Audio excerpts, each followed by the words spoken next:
الحمد للہ والمدح للہ،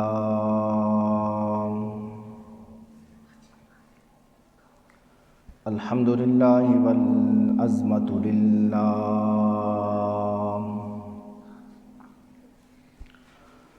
الحمد للہ والصفات للہ،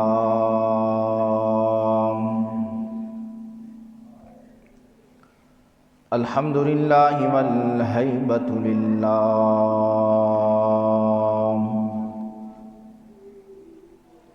الحمد للہ والامر للہ،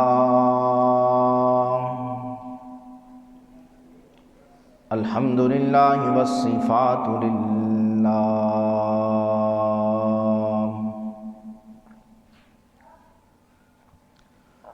الحمد للہ، الحمد لولیہ والصلاة علی نبیہ، والوزن والعدل والفضل والنظم والعزم بالجزم، بوحدتہ بکبریائہ بسلطان وبإعلان وبإتقان وبإيمان وبيان في فرقان، وحدہ لا شریک لہ، وحدہ بوحدۃ موحدا بوحدۃ موحدا بوحدہ، وحیدا واحدا بلا مدد وجدد ونصب ووصف فی الکمال،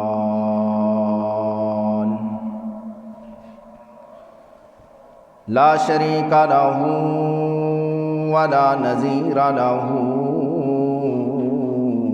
ولا مثل لہ ولا مثال لہ، ثم نشہد ان لا الہ الا اللہ وحدہ لا شریک لہ، من یشرک فی ذاتہ وصفاتہ وعاداتہ وآیاتہ، ثم دنا فتدلی فکان قاب قوسین او ادنی، فأوحى إلى عبده ما أوحى، اعوذ باللہ من الشیطان الرجیم، بسم اللہ الرحمن الرحیم، الذی یؤتی مالہ یتزکی، وما لأحد عنده من نعمة تجزى إلا ابتغاء وجه ربه الأعلى ولسوف يرضى،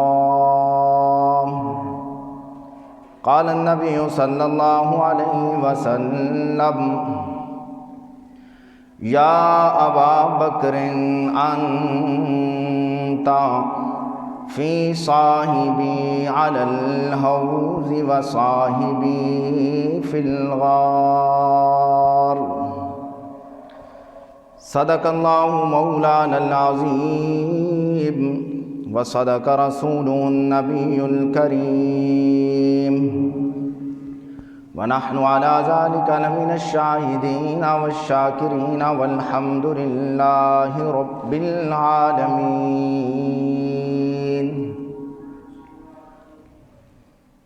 تمام دوست احباب بلند آواز سے درود پاک۔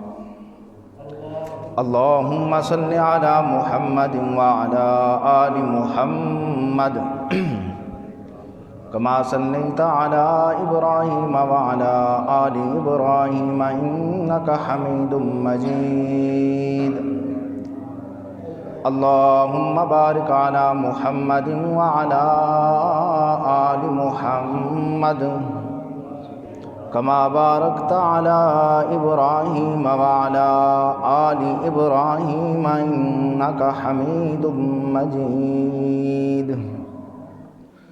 اللهم صل على محمد، صل على جمال محمد، صل على كمال محمد، صل على أنوار محمد، صل على ذات محمد. اللهم صل على محمد، صل على خطابة محمد، صل على لطافة محمد، صل على إمامة محمد، صل على أمانة محمد. اللهم صل على محمد، صل على سخاوة محمد، شجاعة محمد، خطابة محمد. اللهم صل على محمد، صل على بنات محمد، صل على أزواج محمد، صل على صفات محمد، صل على عينين محمد، صل على شفتين محمد، صل على رجلين محمد، صل على حسنين محمد. اللهم صل على محمد، صل على حسيننا محمد، وجميلنا محمد، وأجملنا محمد، وشريفنا محمد، وأشرفنا محمد. اللهم صل على محمد حبيبك محمد، وأعلانا محمد، ومولانا محمد، وأولانا محمد، وأعلانا محمد. اللهم صل على جسم محمد، ووصل محمد، ونسل محمد، ووصل محمد، وسنة محمد، وعدل محمد. اللهم صل على تلاوة محمد، محمدا ومنورا ومكرما ومعظما في الكائنات.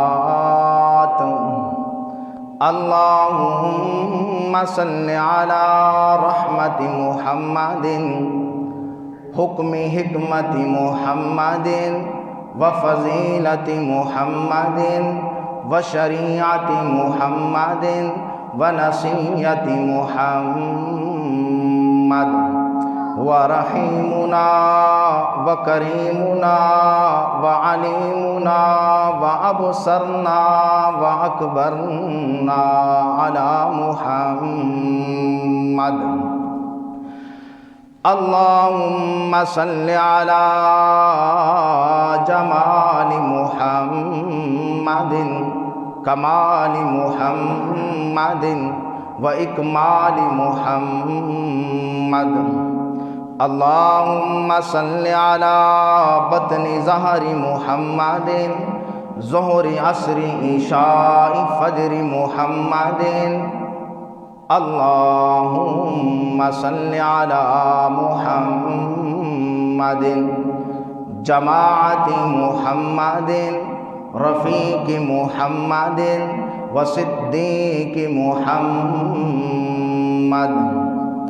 اللهم صل على عدل محمد وعمر محمد وإعلان محمد وبيان محمد وقرآن محمد وعثمان بن عفان محمد. اللهم صل على محمد حبي محمد وتقي محمد وعلي محمد. اللهم صل على شريفة محمد وحبيبة محمد وعائشة خديجة أم حبيبة محمد. اللهم صل على محمد ونازمة محمد وآزمة محمد ورقية محمد وأم كلثوم وفاطمة وزينب محمد. اللهم صل على أصحاب محمد بلغ الغلا بكمال محمد كشف الدجى بجمال محمد حسنت جميع خصال محمد.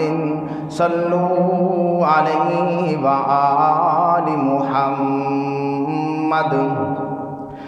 اللهم صل على محمد وعلى آل محمد كما صليت وسلمت وأكرمت وأطهرت وأنورت على إبراهيم وعلى آل إبراهيم إنك حميد مجيد.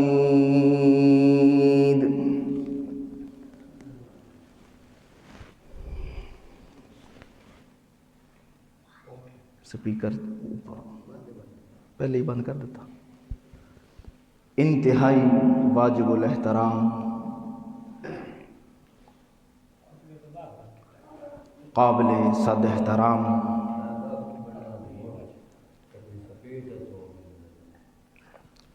معزز بھائیوں اور دوستوں،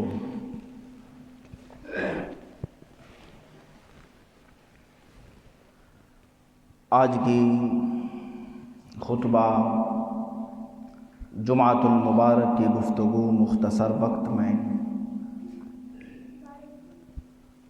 امیر المومنین خلیفۃ المسلمین امام صحابہ خلیفہ بلا فصل حضرت ابو بکر صدیق رضی اللہ تعالی عنہ کے فضائل پر ہی چند ایک باتیں کی جائیں گی. اگر آپ حضرات کی توجہ میری طرف رہی تو انشاءاللہ بات سمجھ آئے گی. اس مناسبت سے کہ حضرت ابو بکر صدیق رضی اللہ تعالی عنہ کی وفات 22 جمادی الثانی 13 ہجری کو مدینہ منورہ میں ہوئی اور آپ رضی اللہ تعالی عنہ کی تدفین روضہ رسول میں ہوئی. میرے بھائیوں اور دوستوں، حضرت ابو بکر صدیق رضی اللہ تعالی عنہ کی شان، عظمت، مقام بہت بلند ہے.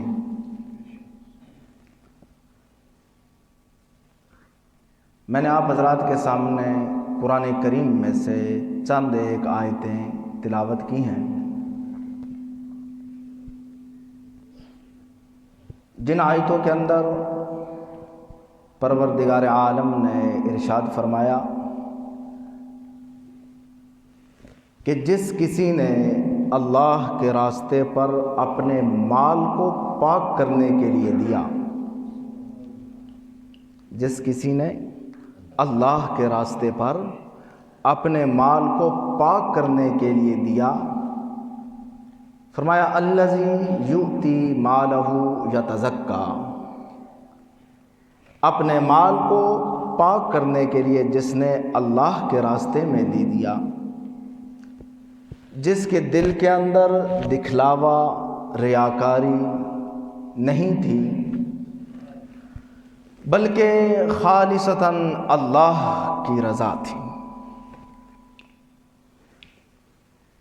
بعض روایات میں آتا ہے کہ یہ آیتیں حضرت ابو بکر صدیق رضی اللہ تعالی عنہ کے فضائل میں نازل ہوئی ہیں، اس لیے کہ حضرت ابو بکر صدیق رضی اللہ تعالی عنہ نے دین کے لیے، اسلام کے لیے، اللہ کی رضا کے لیے سب سے زیادہ مال دیا۔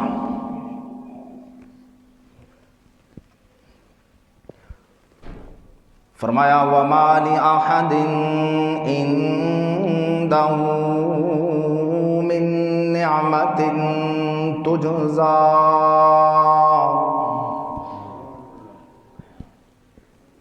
حالانکہ ان پر کسی کا کوئی احسان نہیں تھا، إِلَّا ابْتِغَاءَ وَجْهِ رَبِّهِ الْأَعْلَىٰ، بلکہ خالصتاً اللہ کی رضا تھی، بلکہ ان پر کسی کا کوئی احسان نہیں تھا۔ اب اس آیت کا یہ ترجمہ جو ہے یہ آپ لوگوں کو کیسے سمجھ آئے گا کہ اللہ پر ان کا احسان کوئی نہیں تھا یا اللہ کا ان پر کوئی احسان نہیں تھا؟ نہیں، فرمایا وَمَا لِأَحَدٍ عِندَهُ مِن نِعْمَةٍ تُجْزَىٰ،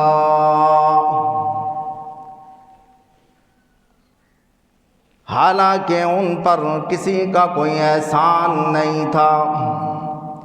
یہ آیت حضرت ابو بکر صدیق رضی اللہ تعالی عنہ کی شان میں نازل ہوئی، اور یہ آیت اس وقت نازل ہوئی جب حضرت ابو بکر صدیق رضی اللہ تعالی عنہ نے غلاموں کو آزاد کروایا اللہ کے لیے، کہ ابو بکر صدیق پر ان کا کوئی احسان نہیں تھا، نہ ابو بکر صدیق نے حضرت بلال سے کوئی قرض لیا تھا، نہ حضرت ابو بکر صدیق نے حضرت بلال سے کچھ پیسے لینے تھے، نہ اور غلاموں سے کچھ پیسے لینے تھے، ان کا حضرت ابو بکر صدیق پر کوئی احسان نہیں تھا۔ فرمایا إِلَّا ابْتِغَاءَ وَجْهِ رَبِّهِ الْأَعْلَىٰ، صرف اور صرف حضرت ابو بکر صدیق نے اللہ کی رضا کے لیے انہیں آزاد کروایا تھا، صرف اور صرف حضرت ابو بکر صدیق نے اسلام کے لیے، دین کے لیے انہیں آزاد کروایا تھا۔ حضرت ابو بکر صدیق پر ان کا کوئی احسان نہیں، صرف اور صرف حضرت ابو بکر صدیق نے اللہ کی رضا کے لیے، اللہ کی خوشنودی کے لیے، اللہ کو خوش کرنے کے لیے ان غلاموں کو آزاد کروایا تھا۔ کوئی دکھلاوا نہیں تھا، کوئی ریاکاری نہیں تھی۔ فرمایا وَلَسَوْفَ يَرْضَىٰ، اور یقین رکھو ایسے لوگوں کے لیے عن قریب خوشخبری ہے، یہ لوگ خوش ہو جائیں گے جو اللہ کی رضا کے لیے مال دیتے ہیں، جو اللہ کو خوش کرنے کے لیے، جن کے دل کے اندر نہ تو دکھلاوا ہوتا ہے، نہ ریاکاری ہوتی ہے، نہ یہ بات ہوتی ہے کہ لوگ واہ واہ کریں۔ جس طرح حضرت ابو بکر صدیق نے خالصتاً اللہ کی رضا کے لیے مال دیا، جب حضرت ابو بکر صدیق نے اللہ کی رضا کے لیے مال دیا، اپنے گھر کا سب کچھ لوٹا دیا، تو پھر رب العالمین نے بھی حضرت ابو بکر صدیق کو وہ عزت اور وہ مقام اور وہ شان عطا کی کہ رب العالمین آسمانوں سے حضرت ابو بکر صدیق کو سلام پیش کرتے ہیں۔ اللہ حضرت ابو بکر صدیق کو سلام پیش کرتا ہے۔ علامہ جلال الدین سیوطی رحمۃ اللہ علیہ اپنی کتاب تاریخ الخلفاء میں لکھتے ہیں کہ حضرت ابو بکر صدیق رضی اللہ تعالی عنہ اپنے مکان کی چار دیواری پر ہاتھ پھیر رہے تھے۔ کسی نے پوچھا ابو بکر یہ کیا کر رہے ہو؟ تو فرمایا دیکھ رہا ہوں اگر کوئی سوئی دھاگا بھی مل جائے تو وہ بھی پاک پیغمبر کے قدموں میں رکھ دوں، لے جا کر آمنہ کے لال کے قدموں میں رکھ دوں۔ حضرت ابوبکر صدیق رضی اللہ تعالیٰ عنہ وہ شخص ہیں جنہوں نے اپنا سب کچھ پاک پیغمبر کے قدموں میں رکھ دیا، حتیٰ کہ جو جسم مبارک پر حضرت ابوبکر صدیق رضی اللہ، اونچا آواز آنی چاہیے، رضی اللہ تعالی عنہ نے کپڑے پہنے ہوئے تھے، جو قیمتی لباس پہنا ہوا تھا، حضرت ابوبکر صدیق رضی اللہ تعالی عنہ نے وہ بھی پاک پیغمبر کے قدموں میں رکھ دیے اتار کر، اور اپنے جسم پر ٹاٹ اور بوریوں کا لباس پہنا۔ جب حضرت ابوبکر صدیق رضی اللہ تعالی عنہ ٹاٹ اور بوریوں کا لباس پہن کر سرکار دو عالم صلی اللہ علیہ وسلم کے پاس آتے ہیں، جب آمنہ کے لال نے دیکھا کہ ابو بکر آج تو ٹاٹ اور بوریوں کا لباس پہن کر آیا ہے، حکیم صاحب آپ کی توجہ، پتہ نہیں کب تک یہاں پر ہوں، آپ کی توجہ چاہتا ہوں۔ سرکار دو عالم صلی اللہ علیہ وسلم نے یہ نہیں پوچھا ابو بکر آج تھوڑا سا سامان لے کر کیوں آیا ہے، عمر تو بہت زیادہ سامان لے کر آیا،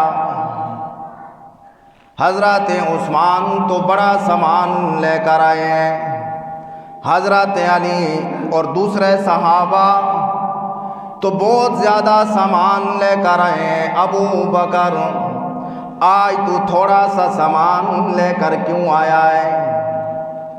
حضرت عمر رضی اللہ تعالیٰ عنہ کے پاس بڑا مال تھا، حضرت عثمان رضی اللہ تعالیٰ عنہ کے پاس بڑا مال تھا، جو سرکار دو عالم صلی اللہ علیہ وسلم کو لا کر دیا۔ لیکن یاد رکھنا رتہ پر ریحان کے لوگوں، آمنہ کے لال نے پوچھنے کا انداز ہی بدل دیا، سرکار دو عالم صلی اللہ علیہ وسلم نے پوچھنے کا انداز ہی تبدیل کر دیا۔ سرکار دو عالم صلی اللہ علیہ وسلم نے فرمایا او میرے یار عمر، او بہادر عمر، او عمر جس گلی سے تو گزر جاتا ہے شیطان راستہ چھوڑ دیتا ہے، او شیر عمر میرے پاس مال کتنا لے کر آیا اور گھر کتنا چھوڑ کر آیا ہے؟ حضرت عمر نے عرض کی آقا آدھا مال لے کر آیا ہوں اور آدھا گھر چھوڑ کر آیا ہوں۔ حضرت عثمان رضی اللہ تعالیٰ عنہ نے بھی یوں ہی فرمایا، حضرت علی نے بھی یوں ہی کہا کہ آقا کچھ سامان لے کر آیا ہوں اور کچھ گھر چھوڑ کر آیا ہوں، لیکن جب بات آتی ہے میرے پاک پیغمبر کے بچپن کے یار کی، جب بات آتی ہے میرے پاک پیغمبر کے لڑکپن کے یار کی، جوانی کے یار کی، سرکار دو عالم صلی اللہ علیہ وسلم نے فرمایا او میرے یار ابو بکر میرے پاس مال کتنا لے کر آیا اور گھر کتنا چھوڑ کر آیا؟ حضرت ابو بکر صدیق نے عرض کی ترکت فی بیتی حبک و حب اللہ۔ آقا گھر میں اللہ اور اس کے رسول کی محبت کو چھوڑ کر آیا ہوں، جو کچھ تھا لا کر آپ کے قدموں میں رکھ دیا، گھر میں کچھ نہیں ہے، آپ کی محبت کے اندر تو میں گھر کی چار دیواری پر ہاتھ پھیر رہا تھا کہ اگر کوئی سوئی بھی مل جائے تو وہ بھی پاک پیغمبر کے قدموں میں جا کر رکھ دوں۔ گھر میں جو کچھ تھا وہ آپ کے قدموں میں لا کر رکھ دیا۔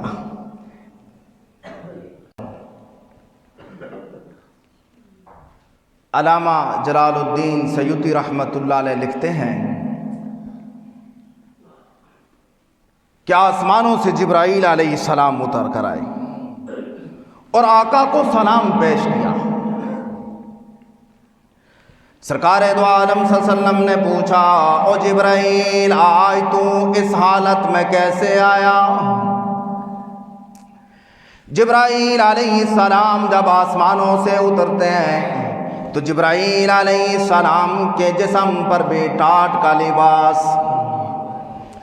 سرکار دو عالم صلی اللہ علیہ وسلم نے فرمایا، جبرائیل یہ تو نے آج کیسا لباس پہنا ہوا ہے؟ جبرائیل علیہ السلام نے عرض کی، آقا مجھے نہ دیکھو، ذرا اپنی نگاہیں اٹھا کر آسمان کی طرف دیکھو۔ سرکار دو عالم صلی اللہ علیہ وسلم نے جب اپنی نگاہیں اٹھا کر آسمان کی طرف دیکھا تو 70,000 فرشتوں نے ٹاٹ کا لباس پہنا ہوا تھا۔ آمنہ کے لال نے فرمایا، یہ کیا منظر ہے، یہ کیا بات ہے؟ جبرائیل آج تو بھی ٹاٹ کا لباس پہن کر آیا ہے، 70,000 فرشتوں نے بھی ٹاٹ کا لباس پہنا ہوا ہے، یہ کیا بات ہے؟ جبرائیل علیہ السلام نے عرض کی، آقا ابو بکر صدیق کی ادا خدا کو اتنی پسند آئی کہ رب العالمین نے قانون بنا دیا کہ جب تک ابو بکر کے جسم پر ٹاٹ کا لباس رہے گا اس وقت تک آسمانوں پر فرشتوں کا بھی یہی لباس رہے گا، اس وقت تک آسمانوں کے فرشتوں کا یہی لباس رہے گا۔ جبرائیل علیہ السلام آ کر سرکار دو عالم صلی اللہ علیہ وسلم کو سلام پیش کرتے ہیں اور آ کر کہتے ہیں، آقا رب العالمین نے فرمایا کہ جا کر میرے محبوب سے کہہ دو کہ اپنے یار ابو بکر کو بھی میرا سلام کہہ دیں۔ علماء نے لکھا ہے کہ اگر جبرائیل علیہ السلام چاہتے تو براہ راست کہہ دیتے، لیکن نہیں کہا، آقا کو کہا کہ رب العالمین کہہ رہے ہیں کہ جا کر میرے محبوب سے کہنا اپنے یار ابو بکر صدیق کو میرا سلام۔ کیوں؟ اس لیے کہ ابو بکر صدیق نے اپنا سب کچھ پاک پیغمبر پر قربان کر دیا تھا۔ علماء کرام جانتے ہیں کہ یا تو ابو بکر صدیق کو اللہ کا سلام آیا یا پھر حضرت ابو بکر صدیق کی بیٹی صدیقہ کو خدا کا سلام آیا، یا ابو بکر کو سلام آیا یا سیدہ طیبہ طاہرہ ام المؤمنین حضرت عائشہ صدیقہ کو خدا کا سلام آیا، یا باپ کو یا پھر بیٹی کو، دونوں کی عظمت بہت بلند اور بالا ہے۔ جب جبرائیل علیہ السلام نے آ کر سرکار دو عالم کہہ دیں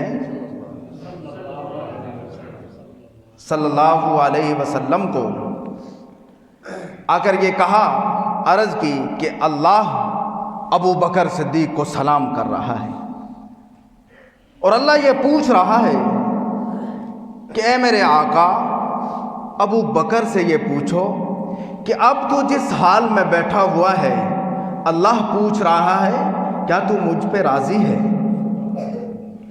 کیا اللہ پوچھ رہا ہے کہ ابو بکر سے پوچھو کیا تو مجھ پہ راضی ہے؟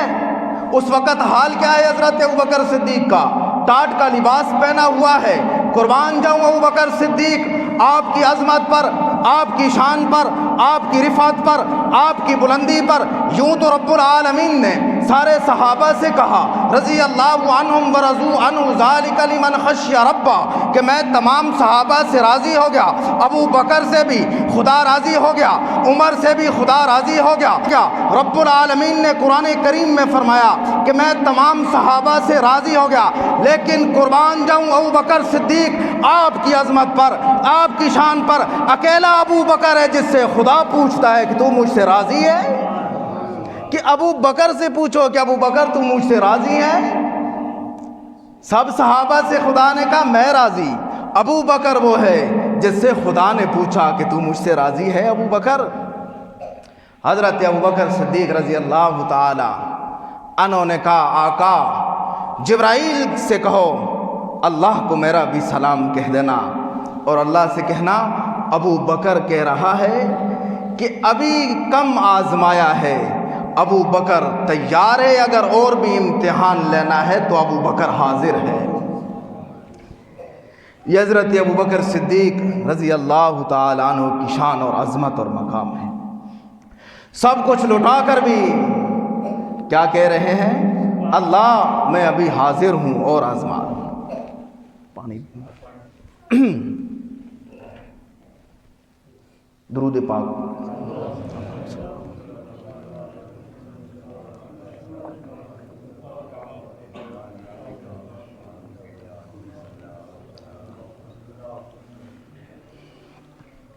اللہ نے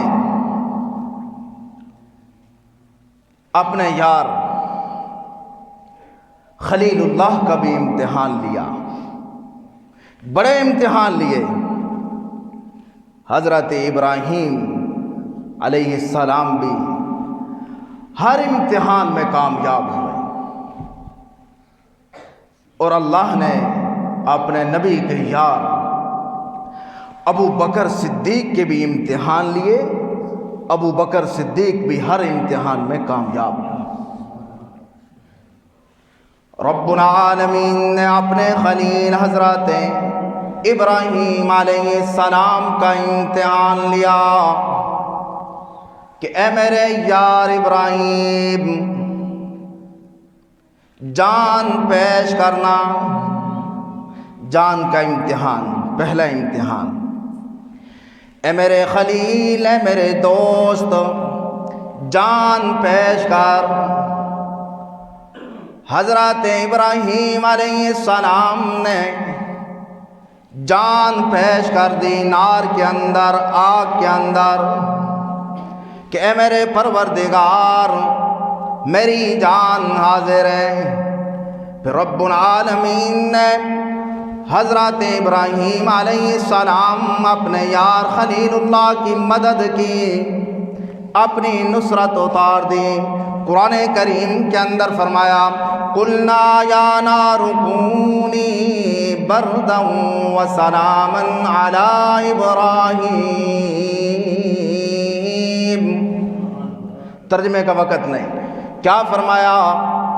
اے میرے یار خلیل اللہ امتحان لیا رب العالمین نے، جان پیش کر۔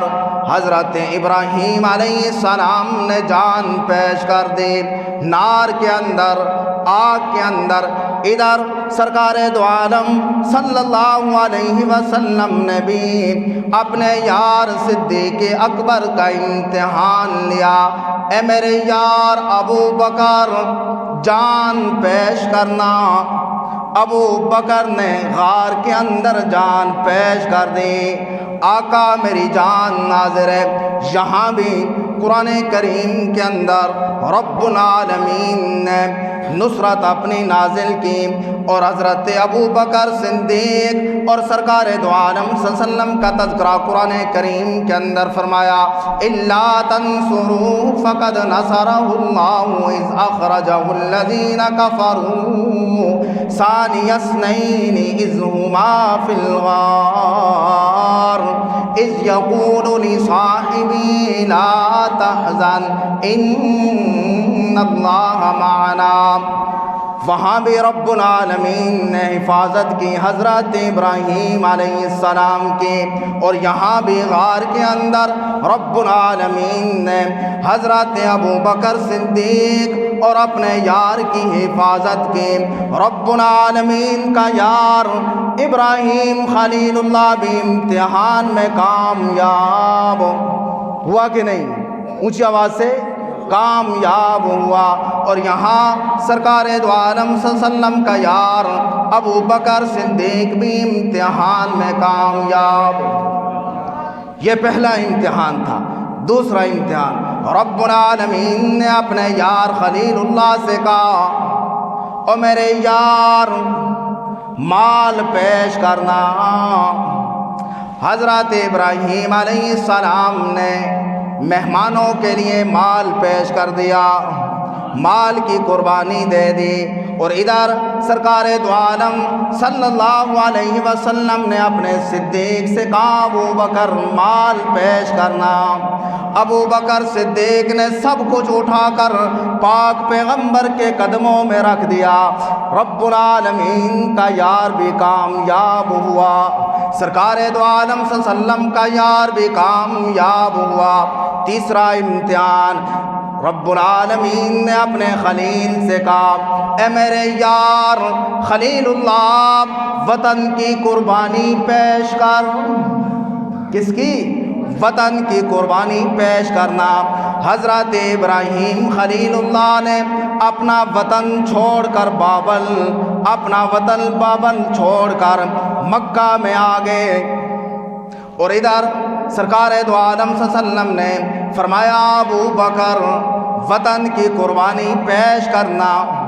حضرت ابو بکر صدیق نے مکہ چھوڑ کر پاک پیغمبر کے ساتھ ہجرت کی اور مدینہ میں آ گئے۔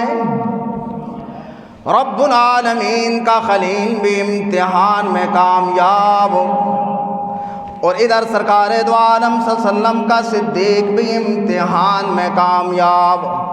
کوئی یہ نہ کہے کہ انبیاء علیہ السلام کا رتبہ کم کر رہا ہے مولوی صاحب۔ یہ ہمارا عقیدہ اور نظریہ ہے کہ انبیاء علیہ السلام کا رتبہ بہت بلند اور بالا ہے۔ انبیاء علیہ السلام کے بعد سب سے افضل جو ہے وہ کون ہے؟ جب اللہ نے اپنے یار سے کہا، اے ابراہیم وطن کی قربانی دے، تو حضرت ابراہیم علیہ السلام اپنا وطن بابل چھوڑ کر جب مکہ میں آئے تو اپنی بیوی بچوں کو ساتھ لے کر آئے، سیدہ ہاجرہ کو اور حضرت اسماعیل کو ساتھ لے کر آئے۔ لیکن جب سرکار دو عالم صلی اللہ علیہ وسلم نے اپنے یار ابو بکر صدیق سے کہا، ابو بکر وطن کی قربانی پیش کرنا، حضرت ابو بکر صدیق نے اپنے بیوی بچوں کو مکہ میں چھوڑا اور محبوب کو ساتھ لے کر مدینہ میں آئے۔ رب العالمین کا یار بھی امتحان میں کامیاب، سرکار دو عالم صلی اللہ علیہ وسلم کا یار بھی امتحان میں کامیاب۔ جہاں حضرت ابراہیم علیہ السلام پہنچے مکہ میں آ کر، حضرت ابراہیم علیہ السلام نے آ کر کعبۃ اللہ کو تعمیر کیا، اللہ کے گھر کو بنایا۔ اور جہاں ابو بکر صدیق پہنچے مسجد نبوی کو آ کر تعمیر کیا، مسجد کو بنایا، اللہ کے گھر کو بنایا۔ اور یاد رکھنا کعبۃ اللہ کی ابھی تک قیمت ادا نہیں ہوئی، اور مسجد نبوی کی قیمت حضرت ابو بکر صدیق نے خود عطا کی، خود خرید کر جگہ دی حضرت ابو بکر صدیق رضی اللہ تعالی عنہ نے، جو آ کر حضرت ابراہیم علیہ السلام نے اللہ کا گھر بنایا تھا، اس کی بھی بڑی شان عظمت مقام بلند ہے، بڑی عظمتوں والا ہے۔ لیکن جو ابو بکر صدیق نے آ کر مسجد نبوی کو بنایا، اس کی عظمت اور شان کو بیان کرتے ہوئے آمنہ کے لال نے فرمایا ما بین بیتی و منبری روضۃ من ریاض الجنہ، کہ یہ میرے ممبر سے لے کر میرے روضہ تک جتنی بھی جگہ ہے یہ جنت کا ٹکڑا ہے۔ اور حضرت ابو بکر صدیق کے بارے میں شک رکھنے والے بے ایمانوں کہ ابو بکر صدیق جنتی بھی ہے کہ نہیں، ابو بکر تو وہ ہے جس نے قیامت تک کے لیے آنے والے مسلمانوں پر جنت خرید کر وقف کر دی ہے۔ ابو بکر نے تو خود جنت خرید کر دی ہے۔ حضرت ابو بکر صدیق رضی اللہ تعالیٰ عنہ تو وہ ہیں جنہوں نے سرکار دو عالم صلی اللہ علیہ وسلم کو مال دیا، جان دی۔ رب العالمین نے اپنے خلیل کا امتحان لیا، اے میرے خلیل اولاد کی قربانی پیش کرنا۔ حضرت ابراہیم علیہ السلام نے اپنے لخت جگر کی گردن پر چھری چلا کر قربانی دے دی، اور ادھر سرکار دو عالم صلی اللہ علیہ وسلم نے حضرت ابو بکر صدیق سے فرمایا ابو بکر اولاد کی قربانی پیش کرنا۔ حضرت ابو بکر صدیق نے سیدہ طیبہ طاہرہ حضرت عائشہ پاک پیغمبر کو پیش کر دی۔ حضرت ابو بکر صدیق رضی اللہ تعالی عنہ بھی ہر امتحان میں کامیاب، اور سرکار دو عالم صلی اللہ علیہ وسلم نے جو کچھ حضرت ابو بکر صدیق سے مانگا حضرت ابو بکر صدیق نے وہ دیا، گھر میں کچھ نہیں بچا کر رکھا۔ جب رب العالمین کا خلیل ہر ایک امتحان میں کامیاب ہوا، توجہ حکیم صاحب آپ کی توجہ چاہتا ہوں، جب حضرت ابراہیم علیہ السلام ہر ایک امتحان میں کامیاب ہوا تو پھر نتیجہ کیا نکلا؟ رب العالمین نے حضرت ابراہیم علیہ السلام کو جب ہر ایک امتحان میں بلایا، امتحان میں آزمایا، حضرت ابراہیم علیہ السلام ہر ایک امتحان میں کامیاب ہوئے۔ رب العالمین نے پہلا امتحان لیا کہ اے میرے یار، اے میرے دوست، جان کی قربانی پیش کر۔ حضرت ابراہیم علیہ السلام کامیاب ہوئے۔ دوسرا امتحان لیا، مال کی قربانی پیش کر۔ حضرت ابراہیم علیہ السلام کامیاب ہوئے۔ تیسرا امتحان لیا، وطن کی قربانی پیش کر۔ حضرت ابراہیم علیہ السلام نے وطن کی قربانی پیش کر دی، کامیاب ہوئے۔ رب العالمین نے چوتھا امتحان لیا، اپنی اولاد کی قربانی پیش کر۔ حضرت ابراہیم علیہ السلام نے پیش کر دی۔ پھر رب العالمین نے نتیجے میں کیا دیا؟ توجہ چاہتا ہوں رتا پور ریحان کے لوگوں، پتہ نہیں کب تک یہاں پر ہوں، بعد میں میری اور آپ کی ملاقات ہو یا نہ ہو، میرے نقطے پر غور کرنا۔ جب حضرت ابراہیم علیہ السلام رب العالمین کا یار ہر امتحان میں کامیاب ہوا، رب العالمین نے قرآن کریم میں فرمایا وَإِذِ ابْتَلَىٰ إِبْرَاهِيمَ رَبُّهُ بِكَلِمَاتٍ فَأَتَمَّهُنَّ قَالَ إِنِّي جَاعِلُكَ لِلنَّاسِ إِمَامًا۔ رب العالمین نے حضرت ابراہیم علیہ السلام کو ہر کسی کا امام بنا دیا، سب کا امام بنا دیا۔ جب سرکار دو عالم صلی اللہ علیہ وسلم نے اپنے یار ابو بکر کا امتحان لیا، کامیاب ہوا۔ جان کا امتحان لیا، کامیاب ہوا ابو بکر۔ مال کا امتحان لیا، ابو بکر کامیاب ہوا۔ وطن کا امتحان لیا، ابو بکر کامیاب ہوا۔ رب العالمین کے اس یار نے سرکار دو عالم صلی اللہ علیہ وسلم نے بھی حضرت ابو بکر صدیق کو یہ فرمایا آخری وقت میں مرو ابا بکر فلیصلی بالناس، ابو بکر کی موجودگی میں کسی کو حق ہی نہیں کہ وہ مصلی پہ کھڑا ہو، کسی کو حق نہیں کہ وہ مصلی پہ کھڑا ہو۔ ابو بکر کی موجودگی میں اللہ نے بھی اپنے یار کے امتحان لیا، امامت سے نوازا، اور سرکار دو عالم صلی اللہ علیہ وسلم نے بھی اپنے یار کے امتحان لیا۔ جب ہر ایک امتحان میں کامیاب ہوا تو سرکار دو عالم صلی اللہ علیہ وسلم نے بھی سب کا امام بنا دیا۔ وہاں قرآن کریم کی آیت اور یہاں پاک پیغمبر کی حدیث، مرو ابا بکر فلیصلی بالناس، ابو بکر کی موجودگی میں کسی کو حق ہی نہیں کہ وہ مصلی پہ کھڑا ہو۔ جب حضرت ابراہیم علیہ السلام امتحانوں میں کامیاب ہوئے، رب العالمین نے بڑی عظمت اور شان دی، اور یہاں بھی حضرت ابو بکر صدیق کو بھی سرکار دو عالم صلی اللہ علیہ وسلم نے بڑی عظمت اور شان دی۔ سرکار دو عالم صلی اللہ علیہ وسلم کی وفات سے پہلے، سب سے پہلے جس کی وفات ہوئی وہ سیدہ طیبہ سیدہ فاطمہ الزہرا رضی اللہ تعالی عنہا ہے۔ اور سیدہ فاطمہ نے حضرت علی رضی اللہ تعالی عنہ سے کہا تھا کہ علی میرا جنازہ دن کو مت اٹھانا، رات کو اٹھانا۔ حضرت علی نے فرمایا فاطمہ کیوں؟ تو نبی کی بیٹی ہے، دنیا آئے گی جنازہ پڑھنے کے لیے۔ سیدہ فاطمہ نے کہا علی میں یہ نہیں چاہتی کہ میرے جسم پر جو کفن ہوگا اس پر بھی کسی غیر محرم مرد کی نظر پڑ جائے۔ حضرت فاطمہ کا جنازہ آ گیا، صحابہ کھڑے ہیں، حضرت علی بھی موجود ہیں۔ حضرت ابو بکر صدیق رضی اللہ تعالی عنہ نے حضرت علی سے فرمایا علی فاطمہ کا جنازہ پڑھاؤ۔ کیا کرو؟ فاطمہ کا جنازہ پڑھاؤ۔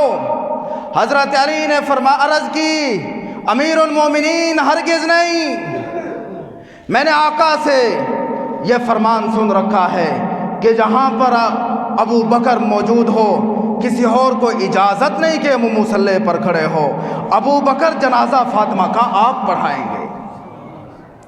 حضرت ابو بکر صدیق رضی اللہ تعالی عنہ نے سیدہ طیبہ طاہرہ سیدہ فاطمہ کا جنازہ پڑھایا۔